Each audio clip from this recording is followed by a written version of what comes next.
चलती बस और धधकती सड़क, ये ऐसा हाईवे है जिसके नाम से कांप रहा है पाकिस्तान।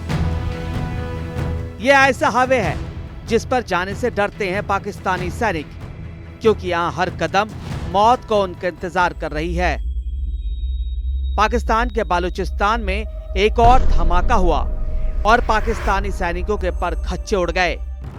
इस धमाके में पाकिस्तानी सुरक्षा बलों के 90 जवानों की मौत होने का दावा किया गया है। ये धमाका अशांत दक्षिण पश्चिम पाकिस्तान में रविवार को हुआ, जहां सुरक्षा बलों को ले जा रही एक बस के पास सड़क के किनारे बम विस्फोट हुआ। बलोच लिबरेशन आर्मी ने घटना की जिम्मेदारी लेते हुए बताया कि 8 बसों के काफिले पर मस्जिद ब्रिगेड और फतेह स्क्वाड ने सुसाइड अटैक किया। पाकिस्तान के 5 दिन में ये दूसरा आतंकी हमला है। बलोच लिबरेशन आर्मी ने बलूचिस्तान प्रांत के क्वेटा से पेशावर जा रही जाफर एक्सप्रेस में हमला किया था। इसमें 20 से अधिक ट्रेन यात्री मारे गए थे।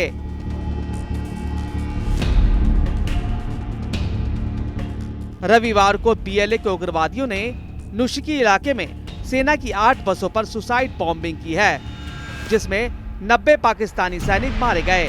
क्वेटा से कफ्तान जा रहे पाकिस्तान मिलिट्री की 8 बसों पर हाईवे के पास हमला हुआ है। फिदाइन लड़ाकों का एक सदस्य विस्फोटक से भरी गाड़ी सेना के काफिले में घुस गया।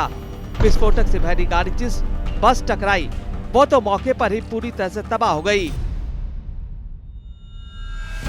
ब्लास्ट होने के बाद फतेह स्क्वाड के लड़ाकों ने अन्य बसों पर हमला बोल दिया और 90 सैनिकों को मार गिराया। बलूचिस्तान के मुख्यमंत्री मीर सरफराज बुख्ती ने हमले की निंदा करते हुए कहा कि उन्हें इस हमले से गहरा दुख हुआ है। वह बोले, जो लोग निर्दोष लोगों को निशाना बनाते हैं वे इंसान कहलाने के लायक नहीं हैं। उन्होंने कहा कि वे घटना से प्रभावित परिवारों के दुख में शामिल हैं और घायलों के ठीक होने की प्रार्थना करते हैं। सवाल ये उठता है कि आखिर पिछले कुछ दिनों से पाकिस्तान के बलूचिस्तान में लगातार हमले क्यों हो रहे हैं। बलूचिस्तान प्रांत में कई चरमपंथी समूह सक्रिय हैं, जिसमें से बीएलए और बीएलए 2 प्रमुख ग्रुप हैं। बलूचिस्तान लिबरेशन आर्मी की स्थापना साल 2000 में हुई थी। बीएलए ने अब तक पाकिस्तान में कई हमलों का अंजाम दिया है। इसमें फिलहाल 6000 बलूच लड़ाके जुड़े हैं। बीएलए को बलूचिस्तान में जबरदस्त समर्थन प्राप्त है। साल 2004 में बीएलए ने पाकिस्तान के खिलाफ हिंसक संघर्ष का ऐलान किया था। इसका मकसद बलूचिस्तान को पाकिस्तान से अलग करना है। बलूचिस्तान के ऊपर पाकिस्तान ने सन 47 से अत्याचार कर, पहले तो उनको इलीगली ऑक्यूपाई किया, वो इंडिपेंडेंट थे, और उसके ऊपर से फिर उन्होंने बलूचिस्तान को कभी अपना हिस्सा नहीं माना। इतना घना अत्याचार किया और जिस अनेक प्रकार की प्रताड़नाएं करी, और बलूचिस्तान निकलना चाहता था उनके चुंगल से, नहीं निकल पाया। यानी कि जिसको कहते हैं उनकी बहुत ही हालत खराब रही इतने सालों।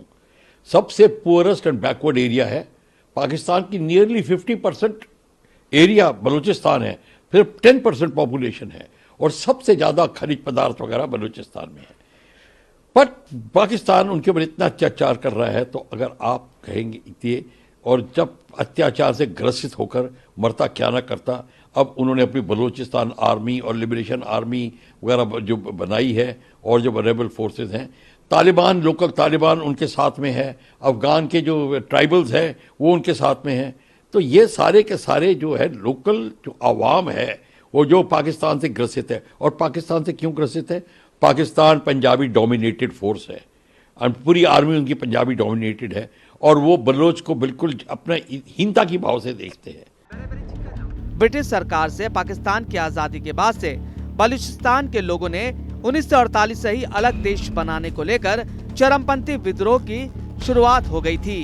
बीबीसी की रिपोर्ट के मुताबिक साल 1950 से 1970 के बीच यहाँ कई चरणों में विद्रोह हुआ था।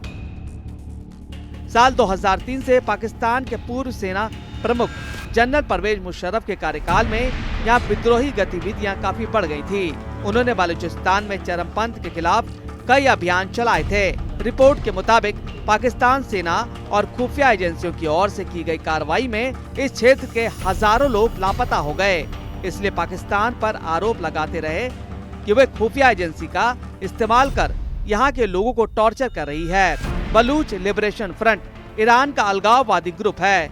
इस संगठन पर पाकिस्तान के खिलाफ गतिविधियां चलाने का आरोप है। 1964 में सीरिया की राजधानी दमिश्क में जुम्मा खान ने BLF को बनाया था। सिस्तान और बलूचिस्तान के विद्रोह में इसकी अहम भूमिका थी। BLF ने 1973 और 1977 के पाकिस्तान के बलूचिस्तान विद्रोह में अहम भूमिका निभाई थी। साल 2003 के इस ग्रुप का नेतृत्व अल्लाह नजर बलोच ने संभाला था। बताया जा रहा है कि उनके नेतृत्व में BLF बहुत मजबूत हुआ। गदार पोर्ट जो है, उस चाइनीज कह रहे हैं कि अगर तुमसे मामला संभल नहीं रहा है, हमें गदार पोर्ट दे दो ताकि हम उसको कंट्रोल करें, क्योंकि हमारे लोग मारे जा रहे हैं, हमारी प्रॉपर्टी का हनन हो रहा है। अब बलोचिस्तान जरूर कोई ना कोई अपना मांगे के रखेगा, या तो किसी मेजर रेबल ग्रुप को छुड़वाने की बात करेगा, या फिर पाकिस्तान से कहेगा कि आप इस एरिया से निकल जाइए। उसकी नेगोशिएशन या ऐसी कुछ नेगोशिएशन करेगा जो बहुत ही पाकिस्तान को भारी पड़ेगी। तो ये अभी हमें देखना है कि इसको किस तरीके से पाकिस्तान हैंडल करता है। पर आपको बता दूं, बाल्कनाइजेशन यानी पाकिस्तान का खंडन शुरू हो गया है। बलोचिस्तान एरिया, पख्तूनवा और सिंध एरिया ये आग में भड़क रहे हैं।